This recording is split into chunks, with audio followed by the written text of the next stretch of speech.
యాక్చువల్‌గా ఈరోజు ఆ టైమ్ టేబుల్ ప్రకారం అయితే మనకి ఆంధ్రప్రదేశ్ అవతరణ అనేది ఉంది ఆ పేపర్‌లో భాగంగా. కానీ ఆంధ్రప్రదేశ్ అవతరణకు ముందు అసలు ఆంధ్ర రాష్ట్రం ఒకటి ఏర్పాటయింది కదా! ఆంధ్రప్రదేశ్ ఏర్పడకంటే ముందు ఆంధ్ర రాష్ట్ర అవతరణ ఒకటుంది. 2 మనకి 1953లో ఆంధ్ర రాష్ట్ర అవతరణ జరిగింది. 1956లో ఆంధ్రప్రదేశ్ అవతరణ జరిగింది. సో, ఆ పేపర్‌లో భాగంగా ఆంధ్రప్రదేశ్ అవతరణ చెప్పాలనుకుంటే ముందు ఆంధ్ర రాష్ట్ర అవతరణ ఎలా జరిగిందో తెలియాలి. సో, దానికంటే ముందు ఇంకో టాపిక్కు మీకు సింపుల్‌గా కొంత వివరించేస్తాను. ఏంటంటే, క్విట్ ఇండియా ఉద్యమం ఆంధ్రాలో ఎలా జరిగింది? క్విట్ ఇండియా ఉద్యమం. క్విట్ ఇండియా ఉద్యమం ఎప్పుడు జరిగింది? 1942లో. నేనే గుర్తు చేసేస్తున్నాను. మిమ్మల్ని అడిగితే మరింత కొంతసేపు టైం అలాగ ఆలోచిస్తారు కదా! సో, 1942లో క్రిప్స్ అదే సర్ స్టాఫర్డ్ క్రిప్స్ అనేవాడు భారతదేశానికి రాయబారిగా వస్తాడు. అంటే సంప్రదింపుల కోసం క్రిప్స్ రాయబారం అంటాం. ఈ క్రిప్స్ రాయబారాన్ని ఎవరు పంపించారంటే ఇంగ్లాండ్ ప్రధాని అయినటువంటి విన్స్టన్ చర్చిల్ పంపిస్తాడు. అంటే అప్పుడు రెండో ప్రపంచ యుద్ధం చాలా ముమ్మరంగా సాగుతుంది. 1939లో ప్రారంభమైనటువంటి రెండో ప్రపంచ యుద్ధం 45 వరకు కొనసాగింది. ఇంచుమించుగా 6 సంవత్సరాలు రెండో ప్రపంచ యుద్ధం జరిగింది. మరి 1942 నాటికి ఇక్కడ జపాన్ ఏం చేసిందంటే ఆసియా ఖండంలోని జపాను, అంటే మీకు ఇంకో విషయం చెప్పాలి. జపాను, జర్మనీ, ఇటలీ ఈ 3 ఒక్క కూటమి. మిగతా దేశాలన్నీ కూడా మిత్ర దేశాలుగా ఒక కూటమి. అలా జరిగింది రెండో ప్రపంచ యుద్ధం. మీరు మరి ఈ పేపర్‌లో మనం మొదటి ప్రపంచ యుద్ధం, రెండో ప్రపంచ యుద్ధం, ఐక్యరాజ్య సమితి చెప్పుకునేటప్పుడు విన్నారు మీరు. కొంతమంది వినలేదేమో ఒకళ్ళిద్దరు. ఎనీహౌ జర్మనీ, ఇటలీ, జపాన్ ఇవి అక్షరాజ్యాలు ఒకవైపు, మిత్ర రాజ్యాలన్నీ ఒకవైపు. ఇది 1939 సెప్టెంబర్ 1వ తారీఖు హిట్లర్ పోలాండ్ మీద దాడి చేయడంతో ప్రారంభమైంది ఇది. సో ఎనీహౌ ఇక్కడ జపాన్ అనేది మరి అక్షరాజ్య కూటమిలో ఉంది కదా! ఇది ఇక్కడ ఆసియా ఖండంలోని ఈ మలేషియా, సింగపూరు, థాయిలాండు, ఆ తర్వాత ఈ శ్రీలంక, హాంకాంగ్ ఈ ప్రాంతాలు ఇవన్నీ కూడా జనరల్‌గా ఈ మలేషియా, సింగపూర్ ఇవన్నీ కూడా ఇంగ్లాండ్ తాలూకా వలస ప్రాంతాలు భారతదేశంతో సహా. ఈ ప్రాంతాలన్నీ ఆక్రమించింది జపాను. అంటే మలేషియాను ఆక్రమించింది, సింగపూర్‌ని ఆక్రమించేసింది, తర్వాత ఇండోనేషియాను ఆక్రమించింది. ఇక ఇండియాను ఆక్రమించడానికి రెడీ అవుతుంది. సో, ఈ పరిస్థితుల్లో భారతీయుల సహకారం అవసరం అని చెప్పి వాళ్ళ స్వార్థం కొద్దీ విన్స్టన్ చర్చిల్ క్రిప్స్ రాయబారాన్ని భారతదేశానికి పంపిస్తాడు 1942లో. క్రిప్స్ రాయబారం అంటే క్రిప్స్ వచ్చిన తర్వాత ఇక్కడ జాతీయ నాయకులతో చాలా మందితో చర్చిస్తాడు. అదే మన భారత జాతీయ కాంగ్రెస్ తరపున ఆ మౌలానా అబుల్ కలాం ఆజాద్, మహాత్మా గాంధీ ఇద్దరు పాల్గొంటారు. భారత జాతీయ కాంగ్రెస్ తరపున. ముస్లిం లీగ్ తరపున మహమ్మద్ అలీ జిన్నా పాల్గొంటాడు. అది ఓకే. సో, ప్రధాన పార్టీలు ఈ 2. కాంగ్రెస్ తరపున మౌలానా అబుల్ కలాం ఆజాద్, ఇంకా మహాత్మా గాంధీ. అంటే మౌలానా అబుల్ కలాం ఆజాద్ ఎందుకంటే ఆ టైంలో కాంగ్రెస్ అధ్యక్షుడు అతనే. జాతీయ కాంగ్రెస్ అధ్యక్షుడిగా మౌలానా అబుల్ కలాం ఆజాద్. ఓకే. వీళ్ళిద్దరూ పాల్గొంటారు. అయితే క్రిప్స్ అన్నీ యుద్ధం తర్వాత మీకు రాజ్యాంగాన్ని రచించుకోవడానికి అవకాశం ఇస్తాము. అందాక మీకు మంత్రి పదవులు ఇస్తాము. అన్ని యుద్ధం తర్వాతే మీకు అన్ని ఏర్పాటు చేస్తాము, అధికారాలు ఇస్తాము అన్నీ చెప్పడంతో ఆ యుద్ధం తర్వాత ఎవడికి కావాలి? ఇప్పుడే మాకు అధికారం కావాలి. తక్షణం ఏదైనా అధికారాన్ని మాకు బదలాయిస్తే అంటే ఇండియన్స్‌కి అధికారాన్ని ఇమ్మీడియేట్‌గా ఏదైనా బదలాయిస్తే మేము మీకు సహకరించడానికి రెడీ. అంటే జపాన్ ఎక్కడ భారతదేశాన్ని ఆక్రమించేస్తే ఇంగ్లాండ్‌కి బోలెడు నష్టం వస్తుంది. అంటే భారతదేశం లాంటి లాభసాటి వలస అనేది ఇంగ్లాండ్‌కి మరొకటి లేదు. ఇంగ్లాండ్‌కు ఉన్నటువంటి అనేక వలసలన్నీ ఒక ఎత్తు అయితే భారతదేశం ఒక్కటే ఒక ఎత్తు. ఎందుకంటే భారతదేశం నుంచి అంత సంపద వాళ్ళు పట్టుకుపోతున్నారు. సో, ఇండియాను కోల్పోవడం అనేది వాళ్ళకి తీవ్రమైన నష్టం. అందుకనే ఇండియాను కోల్పోకుండా ఉండాలి. జపాన్‌ని ఎదిరించాలనుకుంటే భారతీయుల సహకారం అవసరమని స్వార్థం కొలది పంపారు. అయితే గాంధీ ఏమన్నాడు? ఇమ్మీడియేట్‌గా మాకు అధికారాన్ని బదలాయింపు చేస్తే మేము ఓకే. మేము మీకు సపోర్ట్ చేస్తాం. లేని పక్షంలో మేము మీకు సపోర్ట్ చేయమనగానే వాళ్ళు వెళ్ళిపోతారు. అంటే క్రిప్స్ రాయబారం విఫలమైపోతుంది. క్విట్ ఇండియా ఉద్యమం స్టార్ట్ అయిపోతుంది. సో, క్రిప్స్ రాయబారం ఫెయిల్ అవ్వడం, ఇమ్మీడియేట్‌గా క్విట్ ఇండియా ఉద్యమం ప్రారంభం అవ్వడం. క్విట్ ఇండియా అంటే భారతదేశాన్ని వదిలిపెట్టి వెళ్ళిపోండి అని, క్విట్ అంటే వదిలేయండి అని, ఇండియా అంటే ఇండియాని వదిలేయండి అని. అదే క్విట్ ఇండియా మూమెంట్ 1942 ఆగస్ట్ 8వ తారీఖున బాంబేలో తీర్మానం చేశారు. క్విట్ ఇండియా ఉద్యమాన్ని ప్రారంభిస్తున్నట్టు గాంధీ ప్రకటించాడు.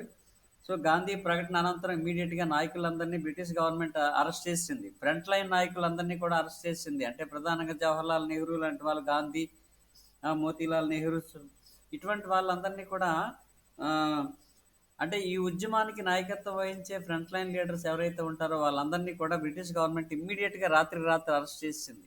సో మరి ఉద్యమం ఎలా నడిచిందంటే సెకండ్ కేటగిరీ నాయకులతోటి, ముఖ్యంగా జయప్రకాష్ నారాయణ లాంటి వాళ్ళు, ఉమ్, తర్వాత సుచేత కృపలాని, ఉషా మెహతా, ఆచార్య పట్వర్ధన్, అంటే కాంగ్రెస్ సోషలిస్ట్ పార్టీ వాళ్ళు ఎక్కువగా ఈ క్విట్ ఇండియా ఉద్యమాన్ని నడుపుతారు. అయితే ఇక్కడ ఆంధ్రాలో కూడా క్విట్ ఇండియా ఉద్యమం నడిచింది. ఆంధ్రాలో ఎలా జరిగింది, ఆ క్విట్ ఇండియా ఉద్యమం అసలు ఎందుకు స్టార్ట్ అయింది అనేది ముందు రాస్తాం మామూలుగా. ఒకవేళ వచ్చినప్పుడు క్విట్ ఇండియా ఉద్యమం అంటే ఏంటి, ఎందుకు స్టార్ట్ అయింది, క్రిప్స్ రాయబారం ఎలా ఫెయిల్ అయింది, ఇవి రాస్తూ ఆ తర్వాత ఆంధ్రాలో ఎలా జరిగిందని నెక్స్ట్ స్టార్ట్ చేస్తాం. సో ఆంధ్రాలో కూడా క్విట్ ఇండియా ఉద్యమం చాలా ఉధృతంగా జరిగింది. అయితే దీంట్లో హింసాత్మకమైనటువంటి సంఘటనలు ఎక్కువగా జరుగుతాయి ఈ క్విట్ ఇండియా ఉద్యమంలో. అంటే ప్రధానంగా రైల్వే స్టేషన్లు పేల్చేయడం, రైల్వే ట్రాక్లు లాగేయడం, పోస్ట్ ఆఫీసుల మీద దాడి చేయడం, ఆ పోస్ట్ ఆఫీసులో పనిచేసే సిబ్బందిని కూడా ఈ ఉద్యమంలోకి తీసుకెళ్ళిపోవడం, అలాగే పోలీస్ స్టేషన్ల మీద దాడి చేయడం, పోలీస్ స్టేషన్ ధ్వంసం చేయడం, ఫర్నిచర్ని ధ్వంసం చేయడం, పోలీసులు కూడా బలవంతంగా ఉద్యమంలో లాక్కెళ్ళి వందే మాత్రమని వాళ్ళ చేత బలవంతంగా అనిపించడం. ఓకే, ఇలాగా బ్రిటిష్ జెండా ఎగురుతున్న ప్రతి ఆఫీస్ని వీళ్ళు అటాక్ చేస్తారు. ఇక్కడ ముఖ్యంగా తెనాల్లో రైల్వే స్టేషన్ని అటాక్ చేసి ఫర్నిచర్ అంతా ధ్వంసం చేసి రైల్వే ట్రాక్లు లాగేసి బాంబులు పెట్టి పేల్చేస్తారు. అంటే చాలా వైలెంట్గా జరిగింది ఇక్కడ ఆంధ్రాలో. ఓకే, ఆ తర్వాత సిగ్నల్ అన్నింటిని కూడా పాడు చేసేసి మద్రాసు నుంచి వచ్చే రైలును ఆపేసి ఆ ప్యాసింజర్లందరినీ కిందకి దించేసి పేల్చేస్తారు బోగీల్ని. అంటే అటువంటి యాక్టివిటీస్ ఎక్కువగా జరిగాయి. తర్వాత చీరాల సబ్ మేజిస్ట్రేట్ అమ్మకం పన్ను కార్యాలయం, అంటే సేల్స్ ట్యాక్స్ డిపార్ట్మెంటు, టెలిఫోన్ సిగ్నల్స్ని కూడా అన్నింటినీ పీకేసి ఆ ఆఫీసులన్నింటినీ కూడా ఆక్రమించేసి అక్కడున్న సిబ్బందిని అంతటినీ బయటికి లాగేసి ధ్వంసం చేసేసారు మామూలుగా.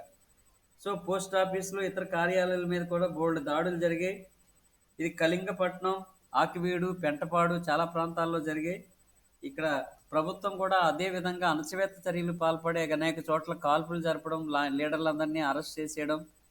ఇంకా ఇందులోని భాగంగానే ఆంధ్ర నాయకులు ఈ గులిసి సామూర్తి, తెన్నేటి విశ్వనాథం, తర్వాత ఈ అయ్యదేవర కాళేశ్వరరావు అని, గాడిచెల్ల హరిసర్వోత్తమరావు అని, ఇటువంటి వాళ్ళందరూ కూడా పికెటింగ్లు నిర్వహించి వందే మాతరం నినాదాలతోటి క్విట్ ఇండియా ఉద్యమాన్ని రసవత్తరంగా నడిపిస్తారు. అనేక చోట్ల హింసాత్మక చర్యలు జరగడానికి జనాలందరూ కూడా విసిగిపోయి ఉన్నారు. గాంధీ గారు ఏమన్నారు, డూ ఆర్ డై అనే పిలుపునిచ్చారు. చాలా ఫేమస్ స్లోగాన్ గాంధీ గారిది, డూ ఆర్ డై. అంటే చేయండి లేదా చావండి. చేయండి అంటే ఏంటి, స్వతంత్రాన్ని సాధించండి, లేకపోతే చావండి. ఇది ఫైనల్ అటెంప్ట్, ఎవరో కూడా తగ్గొద్దు.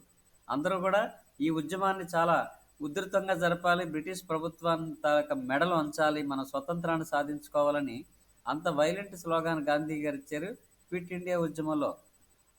సో ఇది ఆంధ్రాలో ఈ విధంగా అనేక స్టేషన్లు, అనేక ప్రాంతాల్లో ప్రభుత్వ ఆఫీసులు, ప్రభుత్వ కార్యాలయాలు, ఈ రైల్వే స్టేషన్లు, పోస్ట్ ఆఫీసులు, ఇవన్నిటిని కూడా ధ్వంసం చేయడం, ఇవన్నీ ఈ కార్యక్రమాలన్నీ మనం రాసుకుంటాం. అందులో పాల్గొన్నటువంటి కొద్దిమంది నాయకుల గురించి మనం రాస్తే సరిపోతుంది. దీని తర్వాత ఆంధ్ర రాష్ట్ర అవతరణ అని ఒకటి ఉంది. ఆంధ్ర రాష్ట్ర అవతరణ వెరీ ఇంపార్టెంట్, ఇది కంపల్సరీగా వచ్చేస్తుంది. ఆంధ్ర రాష్ట్ర అవతరణ అంటే ఆంధ్ర రాష్ట్రం ఎలా ఏర్పాటైంది అంటే ఇక్కడ మనం గుర్తుంచుకోవాల్సింది ఏంటంటే ఆంధ్ర రాష్ట్రం కావాలన్నారు మన వాళ్ళు. అయితే మన వాళ్ళు ఎప్పుడు ఎక్కడ కలిసి ఉన్నారు, మద్రాస్ ప్రెసిడెన్సీలో కలిసి ఉన్నారు మన వాళ్ళందరూ కూడా. అంటే మద్రాస్ ప్రెసిడెన్సీ, మద్రాసు నుంచి ఇక్కడ శ్రీకాకుళం తర్వాత పర్లాకిముడి వరకు ఇదంతా కూడా మద్రాస్ ప్రెసిడెన్సీయే. అంటే ఇప్పుడు ప్రెజెంట్ 13 జిల్లాలతో ఉన్నటువంటి ఆంధ్రప్రదేశ్ అంతా కూడా టోటల్గా మద్రాస్ ప్రెసిడెన్సీలో ఉండేది. ఓకే, అందుకనే మనల్ని మద్రాసీలు అనేవాళ్ళు, మనల్ని అందరినీ కూడా మద్రాసీలు అని పిలిచేవాళ్ళు. ఎందుకని మద్రాస్ ప్రెసిడెన్సీలో జీవనం కొనసాగిస్తున్నాం. మనకు ప్రత్యేకించి రాష్ట్రం లేదు. ఆంధ్రులకి ప్రత్యేక రాష్ట్రం అనేది లేదు. పైగా ఇంకొక విధంగా ఆలోచిస్తే అందరూ కూడా ఇంచుమించుగా అంటే అన్ని కాలేజీల్లో ప్రిన్సిపల్స్ కానీ, లెక్చరర్స్ కానీ, మెడికల్ కాలేజీల్లో ఉన్నటువంటి ప్రొఫెసర్లు కానీ, లేకపోతే శాసనసభ సభ్యులు కానీ అన్నీ కూడా తమిళియన్సే. అంటే మద్రాసు వాళ్ళే ఎక్కువగా ఆక్యుపై చేసేస్తారు. ఆంధ్ర వాళ్ళకి ఎటువంటి స్వేచ్ఛ ఉండేది కాదు. వీళ్ళకి ఈ ఈ కళాశాలలో ఉపాధ్యాయ పోస్టులు కానీ, అధ్యాపక పోస్టులు కానీ ఉండేవి కాదు. ప్రధాన ప్రిన్సిపాల్స్ కూడా వాళ్ళే ఉండేవాళ్ళు. అంటే ఆంధ్ర వాళ్ళు అనేక విధాలుగా వెనకబడిపోయారు. ఎందుకంటే ప్రభుత్వం అంతా కూడా ఎక్కడుండేది? మద్రాసులో ఉండేది. మద్రాసులో పరిపాలన అక్కడి నుంచి కొనసాగుతుండేది. అక్కడ మద్రాసు వాళ్ళ తాలూకా ప్రాబల్యమే ఎక్కువ ఉండేది. వాళ్ళే అన్ని పోస్టుల్ని ఆక్రమించుకోవడం జరిగింది. సో బాగా వెనుకబడిపోయారు మన వాళ్ళు. ఈ వెనుకబాటుతనాన్ని కొన్ని పత్రికలు ప్రచారం చేసి ప్రజల్లో ఒక భావనా దశ అనేది జరిగింది. అంటే ఆంధ్రులకు ప్రత్యేక రాష్ట్రం కావాలి, ఆంధ్రులకు ప్రత్యేక రాష్ట్రం అవసరమే. అంటే తెలుగు మాట్లాడే ఆంధ్రులందరికీ కూడా ఒక రాష్ట్రం కావాలని ఒక విధంగా ప్రచారం ఆ విధంగా ప్రారంభమైంది పత్రికల ద్వారాగా. ఆ తర్వాత ఆంధ్ర మహాసభలను జరిగాయి. ఒక 4 ఆంధ్ర మహాసభలు జరిగాయి. అక్కడ కూడా తీర్మానాలు చేసి ఆంధ్రులకు ప్రత్యేక రాష్ట్రం కావాలని పట్టుబట్టి కొన్ని తీర్మానం ఆమోదించి ప్రభుత్వానికి వినతి పత్రాలు కూడా ఇవ్వడం జరిగింది. ఓకే. ఈ వినతి పత్రాలు అంటే ప్రజల్లో ఒక విధంగా అంటే ఇది ప్రచారం జరిగిందనమాట. అంటే ప్రజలకి తెలి ప్రజల్లోకి పాకాలి ఈ విషయం. అంటే ఆంధ్రులకు ఒక సెపరేట్గా ఒక రాష్ట్రం కావాలి, ఎందుకు కావాలి, ఎంత నష్టపోయాం, మద్రాసు రాష్ట్రంలో ఉండడం వల్ల ఆంధ్రులు ఎంతవరకు నష్టపోయారు, ఆర్థికంగా ఎంత నష్టపోయారు, విద్యాపరంగా, ఉద్యోగాల పరంగా, శాసనసభల్లో సభ్యుల పరంగా, లేదా సివిల్ సర్వీస్ లాంటి ఉద్యోగాల పరంగా అనేక విధాలుగా కంపేర్ చేస్తే ఆంధ్రులు బాగా వెనకబడిపోయారు. కాబట్టి సో ఆంధ్రులకి అంటే తెలుగు మాట్లాడే వాళ్ళందరికీ కూడా ప్రత్యేకించి ఒక రాష్ట్రం కావాలని ఈ ప్రచారం క్రమంగా గ్రామీణ ప్రాంతాలకు కూడా ప్రాకింది. ప్రజల్లో అవేర్నెస్ వచ్చింది. ఈ అవేర్నెస్ రాను రాను బలం పుంజుకుంది. అంటే ఈ 13 జిల్లాలు ఇప్పుడు మనకి శ్రీకాకుళం నుంచి నెల్లూరు వరకు ఉన్నటువంటి, ఈ తర్వాత రాయలసీమలో ఉన్నటువంటి 4 ఇవన్నీ కలిపి ఒక రాష్ట్రం కావాలని డిమాండ్ అలాగ కొనసాగుతూనే వచ్చింది. ఇది భావనా దశ అంటాం. ఆ తర్వాత ఈ ఆంధ్ర మహాసభల గురించి ఒక పాయింట్ రాసుకుంటారు. ఆంధ్ర మహాసభల్లో తీర్మానాలు ఆమోదించి ఆంధ్రులకు ప్రత్యేక రాష్ట్రం అవసరమే అని చెప్పి ప్రభుత్వానికి తెలియజేయడం. ఆ తర్వాత మింటో మార్లే సంస్కరణ టైంలో మాంటేకి ఒక వినతపత్రం కూడా ఇవ్వడం జరిగింది. అంటే ప్రత్యేక రాష్ట్రం ఆవశ్యకతను గురించి చెబుతూ, ప్రత్యేక రాష్ట్ర ఆవశ్యకత గురించి తెలియజేస్తూ, ఆంధ్రుల వెనుకబాటుతనం గురించి చెబుతూ మాంటేక్ చేమ్స్ఫర్డ్ సంస్కరణ కాలంలో మాంటేక్కి ఒక వినతిపత్రాన్ని కూడా ఇవ్వడం జరిగింది. ఆ తర్వాత సైమన్ కమిషన్ పోరాట సమయంలో కూడా ఆంధ్రులకి రాష్ట్రం గురించి, ప్రత్యేక రాష్ట్రం గురించి పత్రికల్లో చాలా ప్రచారాలు కూడా జరిగాయి. సో ఈ విధంగా జరుగుతూ ఉంది. 1935 యాక్ట్ జరిగింది. ఆ తర్వాత ఎన్నికలు జరిగాయి. 1947లో స్వతంత్రం కూడా వచ్చేసింది. ఆగస్టు 15 కల్లా స్వతంత్రం కూడా వచ్చేసింది. అయితే ఈలోగా 1937లో ఏంటంటే ఆంధ్ర నాయకులకి రాయలసీమ నాయకులకి ఒక ఒప్పందం జరిగింది. మీరు ఒక పాయింట్ మెన్షన్ చేయాల్సి ఉంటుంది. అదేంటంటే శ్రీబాగు ఒప్పందం. శ్రీబాగ్ ఒప్పందం అది నోట్ చేసుకోండి. అది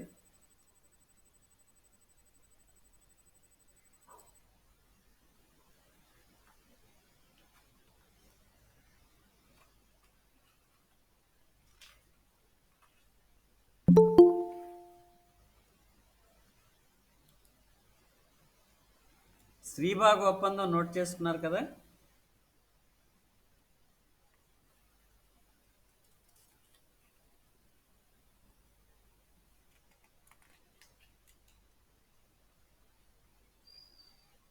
(1937లో శ్రీబాగు ఒడంబడిక అంటే ఆంధ్ర నాయకులకి రాయలసీమ నాయకులకి మధ్య ఒక ఒప్పందం కుదిరింది. ఏంటంటే ఆ ఒప్పందంలో భాగంగా రాజధాని ఒక ప్రాంతంలో ఉంటే హైకోర్టు మరో ప్రాంతంలో ఉండాలి. ఒకవేళ రాజధాని ఆంధ్ర ప్రాంతానికి వస్తే హైకోర్టు అనేది రాయలసీమలో ఏర్పాటు చేయాలి. అలాగే నీటిపారుదల ప్రాజెక్టులు రాయలసీమ అవసరాలకు తీర్చినట్టుగా అక్కడ నీటిపారుదల ప్రాజెక్టులు ఏర్పాటు చేయాలి. ఓకే, ఆంధ్ర విశ్వవిద్యాలయం తాలూకా శాఖ ఒక డిపార్ట్మెంట్ అక్కడ కూడా స్థాపించాలి. ఓకే, రాయలసీమకు విశ్వవిద్యాలయ కేంద్రం ఒకటి కావాలి. అంటే అప్పటికే ఆంధ్ర విశ్వవిద్యాలయం ఏర్పాటైంది. 1926లో ఆంధ్ర విశ్వవిద్యాలయం ఏర్పాటైంది. సో దీని తాలూకా ఒక కేంద్రం రాయలసీమలో కూడా ఏర్పాటు చేయాలని వాళ్ళు కోరారు. అంటే ప్రత్యేక ఆంధ్ర రాష్ట్రం అంటూ ఏర్పడిన తర్వాత రాయలసీమ వెనకబడిపోతుందేమో అని రాయలసీమ నాయకులు ఆందోళన పడడంతో అప్పుడు 1937లో ఒక ఒప్పందం జరుపుకున్నారు. ఆ ఒప్పందమే శ్రీబాగ్ ఒడంబడిక.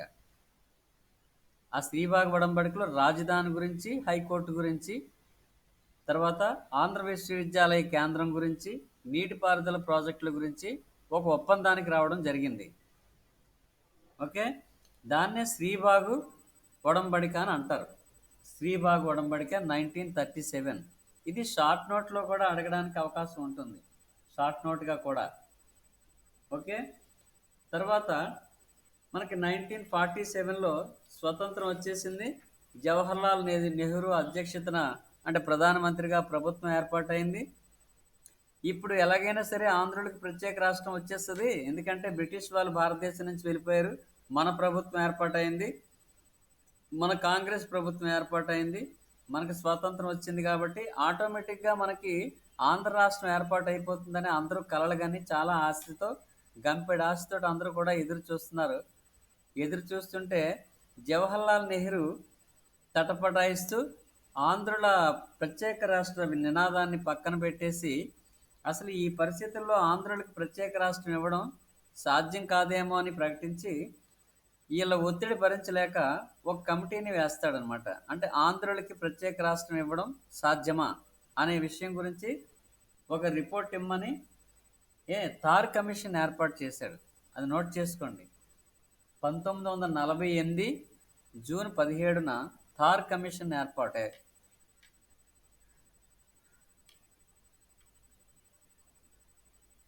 1948 జూన్ 17న థార్ కమిషన్ ఏర్పాటు. దేనికిది? ఆ పాయింట్ కూడా రాసుకోండి. ఏంటది? దేనికిది? ఆంధ్రులకు ప్రత్యేక రాష్ట్ర ఏర్పాటు సాధ్యమా?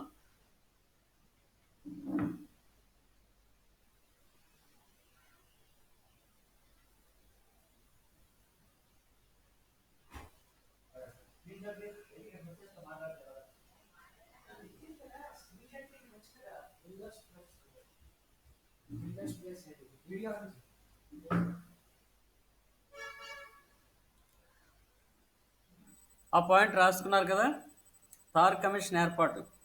అయితే ఈ థార్ కమిషన్ ఏమని రిపోర్ట్ ఇచ్చిందంటే, అసలు తన రిపోర్ట్ని ఇప్పట్లో భాషా ప్రయుక్త రాష్ట్రాల ఏర్పాటు సాధ్యం కాదు. భాషా ప్రయుక్త రాష్ట్రాలు అంటే ఇప్పుడు మన వాళ్ళు ఏమని డిమాండ్ చేశారు? తెలుగు మాట్లాడే వాళ్ళందరికీ కలిపి ఒక ప్రత్యేక రాష్ట్రం ఏర్పాటు కావాలి, తెలుగు భాష మాట్లాడే వాళ్ళందరినీ ఆ ప్రాంతాలు కలుపుతూ ప్రత్యేక ఇంకొక వేరే రాష్ట్రం మాకు స్వతంత్రంగా కావాలని డిమాండ్ కదా. అందుకోసమని ఇప్పుడు భాషా ప్రయుక్త రాష్ట్రాల ఏర్పాటు అనేది సాధ్యం కాదు అని చెప్తూ ఇటువంటి డిమాండ్స్ని అంగీకరించడం వలన దేశం సమైక్యత దెబ్బతింటుంది, దేశం ముక్కలుగా అయిపోయి జాతీయ సమైక్యతే దెబ్బతింటుంది. అందువలన ఎట్టి పరిస్థితుల్లో కూడా భాష ఆధారంగా తెలుగు మాట్లాడే వాళ్ళందరికీ సెపరేట్గా ఒక రాష్ట్రాన్ని ఇవ్వడం కుదరదు అని చెప్పేసింది థార్ కమిషన్. 1948 థార్ కమిషన్ ఒక హెడ్డింగ్ వస్తుంది. అంతసేపు హెడ్డింగ్ మార్కులను పక్కన పెట్టండి, విషయం తెలుసుకోండి, మీకు మళ్ళీ కాంపిటేటివ్ ఎగ్జామ్లో అవసరం అవుతుంది. అది ఏమిచ్చింది తీర్పు? థార్ కమిషన్ అనుకూలంగా ఇచ్చిందా వ్యతిరేకంగా ఇచ్చిందా అని తెలియాలి. వ్యతిరేకంగానే ఇచ్చింది. ఇప్పుడు సాధ్యం కాదు, దేశ సమైక్యతకే భంగం కలుగుతుందని చెప్పి ఈ strongly rejected the formation of separate state for Andhras. ఆంధ్రులకి ప్రత్యేక రాష్ట్రం కుదరదని చెప్పేసింది. ఓకే, నెక్స్ట్ జేవీపీ నివేదిక. అంటే ఇంకా కాలం గడుస్తుంది, ప్రెజర్ పెరుగుతుంది, ఆంధ్రాలో ప్రజలందరూ కూడా ప్రత్యేక రాష్ట్రం కావాలని గట్టిగానే పట్టుబడుతున్నారు. ఎంతకాలం ఎదురు చూస్తాం? మాకు ఇటు పరిస్థితుల్లో కూడా మద్రాసు నుంచి మేము విడిపోవాలి, మద్రాసు రాష్ట్రం నుంచి విడిపోయి ప్రత్యేక రాష్ట్రం వచ్చి తీరాలని మరింత ఒత్తిడి పెరుగుతుంది. రాను రాను ప్రజల నుంచి పెరుగుతుంది, నాయకుల నుంచి పెరుగుతుంది. మరి ఈ పరిస్థితుల్లో 1949లో నెహ్రూ గవర్నమెంట్ జేవీపీ కమిటీని వేసింది. జేవీపీ జేవీపీ అంటే ఆ వ్యక్తుల మొదటి పేర్లు అవి. జేవీపీ అంటే జే అంటే జవహర్లాల్ నెహ్రూ, బి అంటే వల్లభాయ్ పటేలు, పి అంటే పట్టాభి సీతారామయ్య. వీళ్ళ ముగ్గురితో కలిపి ఒక కమిటీ, దాన్ని జేవీపీ కమిటీ అంటారు. రాసుకోండి, 1949 జేవీపీ కమిటీ. కమిటీలో సభ్యులు జవహర్లాల్ నెహ్రూ, వల్లభాయ్ పటేలు, పట్టాభి సీతారామయ్య. ఈ మూడు పేర్లు కమిటీ రాసుకోవాలి మీరు.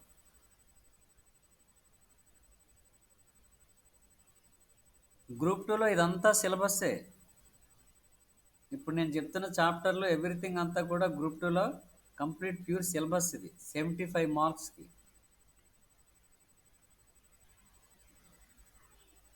నెక్స్ట్ నోటిఫికేషన్ వచ్చే నాటికి మీరు డిగ్రీ పూర్తి అయిపోతుంది. నెక్స్ట్ మార్చి ఏప్రిల్ నాటికి కొత్త నోటిఫికేషన్లో గ్రూప్ 2 నోటిఫికేషన్ పెద్దది వస్తుందట. ఎందుకంటే మొన్న ఇచ్చిన నోటిఫికేషన్లో ఉద్యోగాలు గ్రూప్ 2 తక్కువ ఇచ్చాడు, చాలా తక్కువ ఇచ్చాడు. నెక్స్ట్ ఇచ్చే దాంట్లో ఒక 2000 పైన ఇస్తాడు. దానికి మీరు కరెక్ట్గా అందుతారనమాట నెక్స్ట్ నోటిఫికేషన్కి.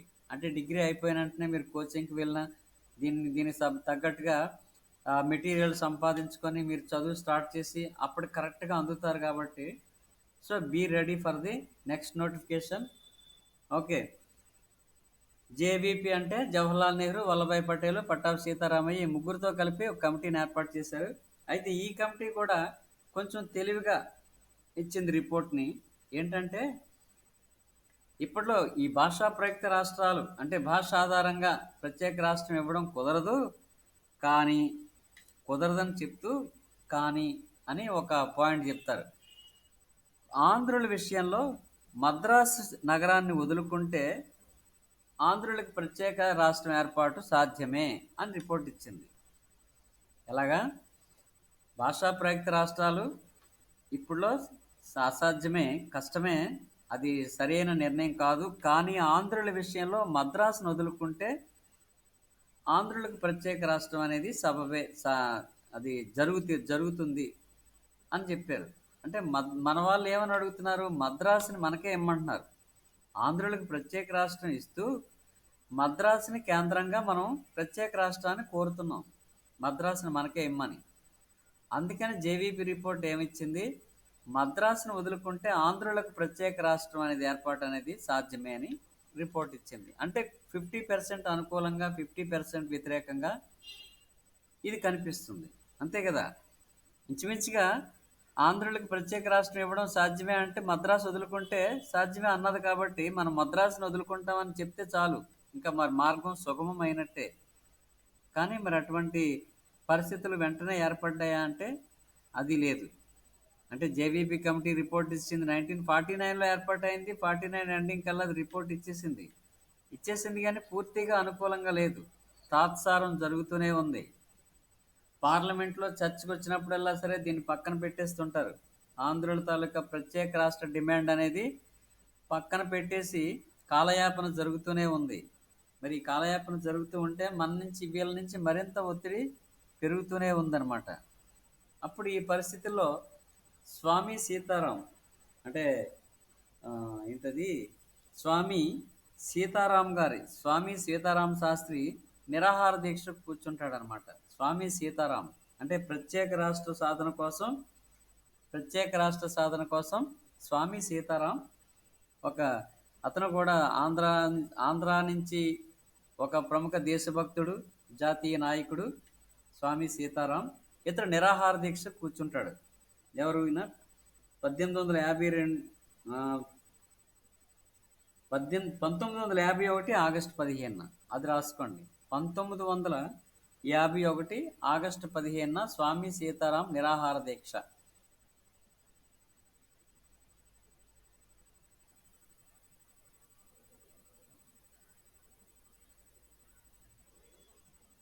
అయితే దీన్ని నెహ్రూ విమర్శిస్తాడు.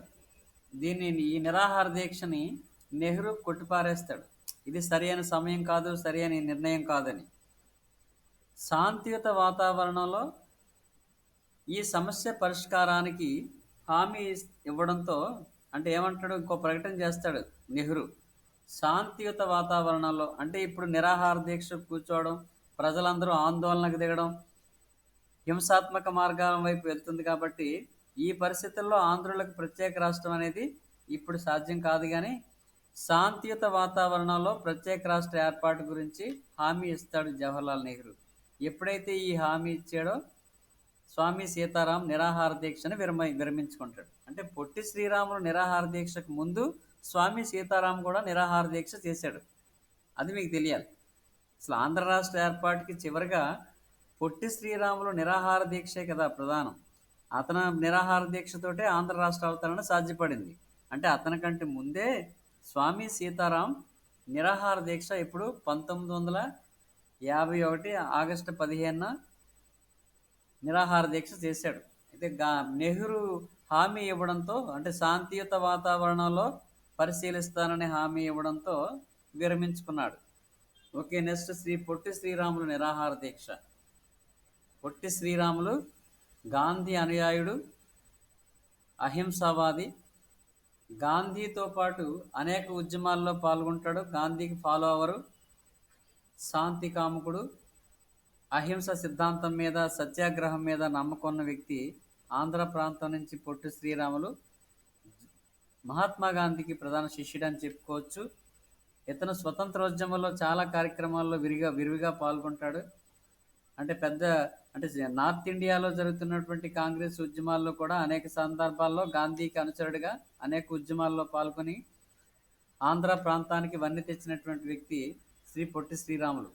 సో మరి ఇంకా ఆంధ్ర రాష్ట్ర ఏర్పాటు గురించి తను గమనిస్తూనే ఉన్నాడు. రోజులు గడుస్తున్నాయి కానీ ఒత్తిడి పెరుగుతున్నా మన ప్రభుత్వమే అంటే బ్రిటిష్ గవర్నమెంట్ టైంలో ఎలాగూ రాలేదు. కానీ ఇండియన్ గవర్నమెంట్ కూడా ఇంతకాలం తాత్సారం చేయడం, వెయిట్ చేయడం, ఆంధ్ర రాష్ట్రం ఇవ్వకుండా ఏదో కుంటి సాకులు చెప్పడం, కమిషన్లు వేయడం, ఇది తార్ కమిషన్ వేశారు, జేవీపీ కమిటీ అని ఇలాగ ఏవో కమిటీలు వేస్తూ కాలయాపన చేస్తున్నారు తప్ప ఆంధ్ర రాష్ట్ర ఏర్పాటు మెటీరియలైజ్ అవ్వలేదు. సో స్వామి సీతారాం నిరాహార దీక్ష కూడా ఏదో హామీ ఇచ్చి విరమింపజేశారు. ఇంక ఎన్నాళ్ళు ఆంధ్రులకు ప్రత్యేక రాష్ట్రం అనేది ఇంకా కలయనా, ఇక మరి సాధ్యం కాదా అని, ఇంక లాభం లేదని చెప్పి పొట్టి శ్రీరాములు నిరాహార దీక్షకి కూర్చుంటాడు. 1952 అక్టోబరు 19న నిరాహార దీక్షకు కూర్చుంటాడు. 1952 అక్టోబర్ 19న నిరాహార దీక్షకి కూర్చుంటాడు. ఈ నిరాహార దీక్ష అనేది రోజు రోజుకి ఉద్రిక్తతలను పెంచుతుంది. ఆంధ్ర రాష్ట్రం అంతా ఏమవుతుంది అంటే ఎంతమంది చెప్పినా తను మాత్రం నిరాహార దీక్షను విరమించడు. ఎట్టి పరిస్థితుల్లో ఆంధ్రులకు ప్రత్యేక రాష్ట్రం ఇస్తేనే దీక్షను విరమిస్తానని మొండి పట్టుతోటి కనీసం ఏ ఆహారాన్ని కూడా స్వీకరించకుండా రోజులు అలా గడుపుతూ ఉంటాడు. నీరసించిపోతూ ఉంటాడు. ఆరోగ్యం కూడా అలాగ క్షీణించిపోతుంటుంది. ప్రజల్లో ఆందోళనలు పెరిగాయి, భయాలు పెరిగాయి. పొట్టి శ్రీరాములు నిజంగా చనిపోతాడా, చనిపోతే పరిస్థితి ఏంటి, అసలు ఇంత జరుగుతున్నా సరే ఇంకా జవహర్లాల్ నెహ్రూ సరైన నిర్ణయం తీసుకోలేదు అని మొత్తం రాష్ట్రం అంతా ఉద్రిక్త పరిస్థితులు ఏర్పడతాయి.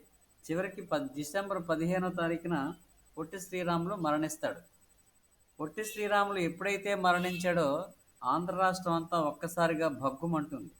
భగ్గుమంటం అంటే కోపం కట్టలు తెంచుకొని వచ్చింది ఆంధ్ర ప్రజల్లో.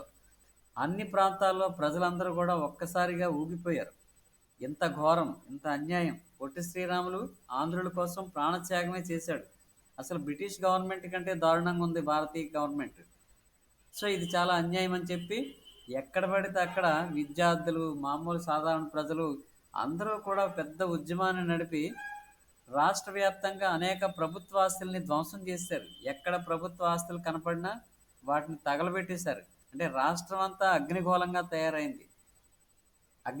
తయారైంది. సో ఈ పరిస్థితుల్లో ఇదంతా గమనించి ఒక్కసారిగా పార్లమెంట్లో గొప్ప దుమారం రేగింది. ఇమ్మీడియట్గా జవహర్లాల్ నెహ్రూ వన్ మ్యాన్ కమిటీని వేస్తాడు. ఆంధ్రులకి ప్రత్యేక రాష్ట్రం ఏర్పాటు చేయడానికి కావలసిన సూచనలు చేయమని కైలాస్నాథ్ వాంచు అనే వ్యక్తిని, ఒక సింగిల్ మ్యాన్ కమిటీని ప్రకటించడం జరిగింది ఇండియన్ పార్లమెంట్. రాసుకోండి. అంటే పొట్టి శ్రీరాములు నిరాహార దీక్ష ఇది 1952 అక్టోబర్ 19, మరణం డిసెంబర్ 15. ఆ తర్వాత జవహర్లాల్ నెహ్రూ పార్లమెంట్లో ప్రకటన ఏంటది? కైలాసనాథ్ వాంచు కమిటీ ఏర్పాటు. రాయండి ఆ పాయింట్స్. ఇప్పుడు నేను చెప్పిన పాయింట్స్ 3 రాసుకోండి.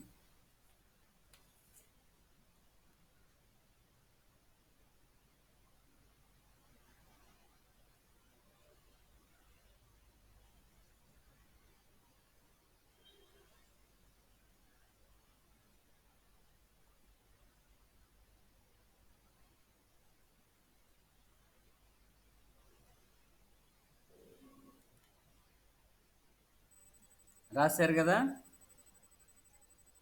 కైలాసనాథ్ వాంచు కమిటీ రిపోర్టు చాలా ఫాస్ట్గానే ఇచ్చేసింది.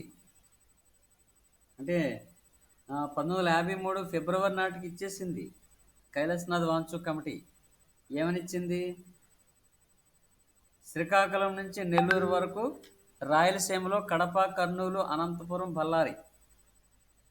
ఆ బళ్ళారి మైసూరు ఆ ప్రాంతానికి వెళ్ళిపోయింది. కడప, కర్నూలు, అనంతపురం, చిత్తూరు, శ్రీకాకుళం, విజయనగరం, విశాఖపట్నం, ఈస్ట్, వెస్ట్, కృష్ణా, గుంటూరు, నెల్లూరు అక్కడ వరకు ఈ ప్రాంతం అంతా కూడా, అంటే ఇప్పుడు ప్రజెంట్ మన ఆంధ్రప్రదేశ్ ప్రాంతం. అంటే మొన్న ఆంధ్ర రాష్ట్రం విడబడక ముందుది కాదు. ఇప్పుడు ప్రజెంట్ ఆంధ్ర రాష్ట్రంలో ఏ ప్రాంతాలు అయితే ఉన్నాయో ఆ ప్రాంతాలన్నింటినీ కలిపి ఆంధ్రులకు ప్రత్యేక రాష్ట్రం ఇవ్వచ్చని కైలాసనాథ్ వాంచు కమిటీ రిపోర్ట్ ఇచ్చింది. కమిటీ అంటే సింగిల్ మ్యాన్ కమిటీ. అది 1953 ఫిబ్రవరిలోనే ఇమీడియట్గా రిపోర్ట్ ఇవ్వడం జరిగింది. అయితే మరి ఎవరు ఎక్కడ రాజధాని ఉండాలి, ఎవరు ముఖ్యమంత్రిగా ఉండాలి, ఎవరు స్పీకర్గా ఉండాలి, ఈయన విషయాల మీద చాలా ఫాస్ట్గా చర్చలు జరిగాయి. టంగుటూరి ప్రకాశం పంతులు మరి కాంగ్రెస్లో ప్రముఖ వ్యాధి, దేశభక్తుడు, ఆ స్వతంత్ర సమరయోధుడు టంగుటూరి ప్రకాశం పంతులు దేశానికి అందించినటువంటి సేవలను గుర్తుపెట్టుకొని ప్రకాశం పంతులనేమో ముఖ్యమంత్రిగాను, మరి నీలం సంజీవ్ రెడ్డి ఉప ముఖ్యమంత్రిగాను. రాయండి.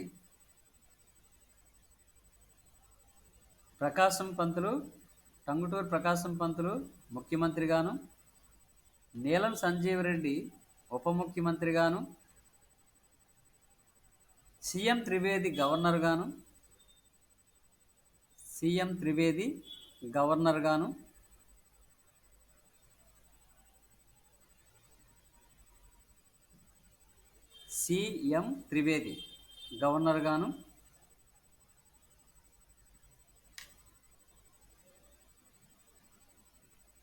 కర్నూలు రాజధానిగాను,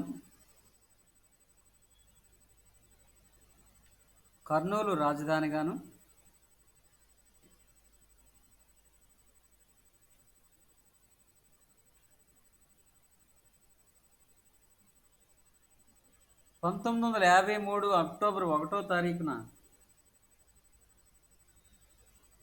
1953 అక్టోబర్ 1వ తారీఖున ఆంధ్ర రాష్ట్రం ఏర్పాటైంది. ఆంధ్ర రాష్ట్రం ఏర్పాటైంది.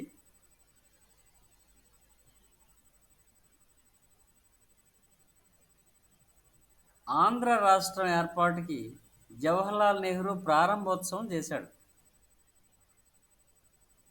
ఆంధ్ర రాష్ట్రం ఏర్పాటు జవహర్లాల్ నెహ్రూ ప్రారంభోత్సవం చేస్తాడు. ఆ విధంగా ఆంధ్రుల చిరకాల వాంఛ నెరవేరింది. అంటే ఎంతోమంది త్యాగఫలమే. ముఖ్యంగా పొట్టి శ్రీరాములు కోల్పోయింది ఆంధ్ర రాష్ట్రం. చిరకాల వాంఛ ఎప్పటి నుంచో బ్రిటిష్ గవర్నమెంట్ కాలం నుంచి కూడా మద్రాస్ ప్రెసిడెన్సీ నుంచి విడిపోయి తెలుగు మాట్లాడే ప్రజలందరినీ కలిపి ఒక ప్రత్యేక రాష్ట్రం ఏర్పాటు కావాలని సుదీర్ఘ కాలం పాటు అనేక ప్రయత్నాలు, అనేక త్యాగాల అనంతరం 1953 అక్టోబర్ 1వ తారీఖున ఆ కళ నెరవేరింది. సో అప్పుడు ఇవి కూడా రాసుకోండి, కంపల్సరీ గుర్తుండాలి. కర్నూలు రాజధాని, ప్రకాశం పంతులు తొలి ముఖ్యమంత్రి, ఆంధ్ర రాష్ట్ర తొలి ముఖ్యమంత్రి, నీలం సంజీవ్ రెడ్డి తొలి ఉప ముఖ్యమంత్రిగాను, సీఎం త్రివేది గవర్నర్గాను, ఆంధ్ర రాష్ట్ర ఏర్పాటు 1953 అక్టోబర్ 1 నాటికి అయింది. ఇది 100% గ్యారంటీగా ఈ క్వశ్చన్ ఎప్పుడు అడుగుతూనే ఉంటారు మామూలుగా. ఇది దీనికోసమనే కాకుండా వేరే గ్రూప్ 2 కోసం కూడా చాలా క్లియర్గా చదువుకోవాలి.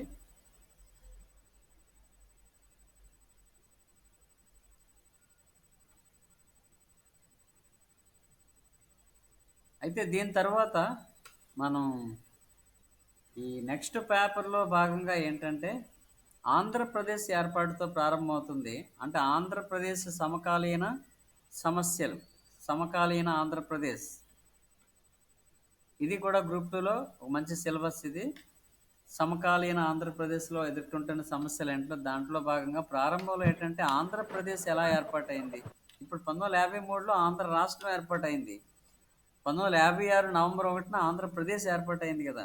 ఆంధ్రప్రదేశ్ అంటే ఇప్పుడు మనం శ్రీకాకుళం నుంచి నెల్లూరు వరకు ఉన్నటువంటి రాయలసీమతో కలిపి ఈ 13 జిల్లాలే ఆంధ్ర రాష్ట్రం ఏర్పాటైంది. అప్పుడు దీనికి తెలంగాణలో 10 జిల్లాలు కలవడంతో ఆంధ్రప్రదేశ్ ఏర్పాటైంది. అయితే ఆంధ్రప్రదేశ్ ఏర్పాటు ఏ విధంగా అయింది, ఎవరెవరు ఉద్యమకారులు దానికి సహకరించారు, కృషి చేశారు, మధ్యలో ఏ విషయాలు సంఘటనలు జరిగాయి అనేది అది సెపరేట్గా ఆంధ్రప్రదేశ్ అవతరణ పెద్ద మనుషుల ఒప్పందంతో అది ముగుస్తుంది. అది దాని గురించి మళ్ళీ రేపు డిస్కస్ చేద్దాము. ఈరోజు ఇది ఆంధ్ర రాష్ట్ర అవతరణ అనేది మీరు చక్కగా నీట్గా మళ్ళీ చదవండి. ఓకే, మళ్ళీ రేపు క్లాస్లో ఆంధ్రప్రదేశ్ గురించి డిస్కస్ చేద్దాం. Thank you.